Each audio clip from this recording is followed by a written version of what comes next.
और आपके लिए लड़ता रहूंगा। मैं आपसे कह रहा हूं कि 11 तारीख के दिन आपको मजलिस की मोहब्बत में वोट डालना है पतन साहब के लिए। आपको आपके खादिम से मोहब्बत की बुनियाद पर आपको वोट डालना है। सीमांचल के नाम पर आपको मजलिस को वोट डालना है।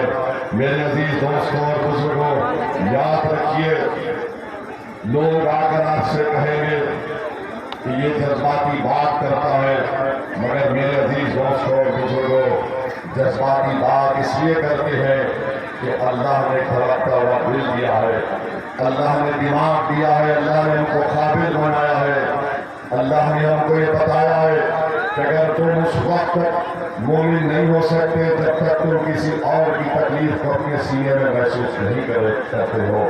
हम वो हक अदा करने की कोशिश कर रहे हैं। कुछ नहीं चाहिए। असदुद्दीन ओवैसी को सीमांचल से सिर्फ यही चाहिए कि आपसे इंसाफ हो जाए, हमारी जिंदगी कामयाब हो जाएगी। हमारे बुजुर्गों को बताना चाह रहे हैं कि आप नौजवानों की सरपरस्ती करिए।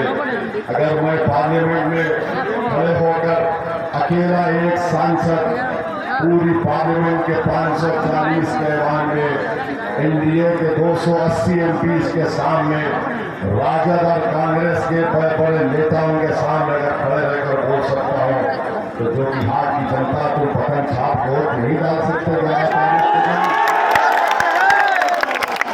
अगर एक दीवाना तुम्हारी लड़ाई पार्लियामेंट में लड़ता है, मोदी की आंखों में आंखें डालकर इंसाफ का मुतालबा करता है और जुल्म को जुल्म कहता है मोदी के सामने, तो क्या तुम 11 तारीख के दिन जिन्होंने तुम पर जुल्म किया उनके खिलाफ वोट नहीं दोगे? जो कि आपकी ये फैसला आपको करके दिखाना है।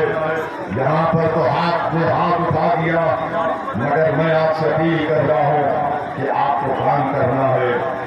सीमांचल का बच्चा भारत के कोने कोने में चला गया और आप जानते हैं कि सीमांचल में जब बच्चे जाते हैं तो उनको कितनी तकलीफें उठाना पड़ता है। आखिर क्या वजह है कि सीमांचल को इंसाफ नहीं मिलता है? मैं आपको बता रहा हूं कि आपको सही नेता नहीं मिला, आपको सही विधायक नहीं मिला।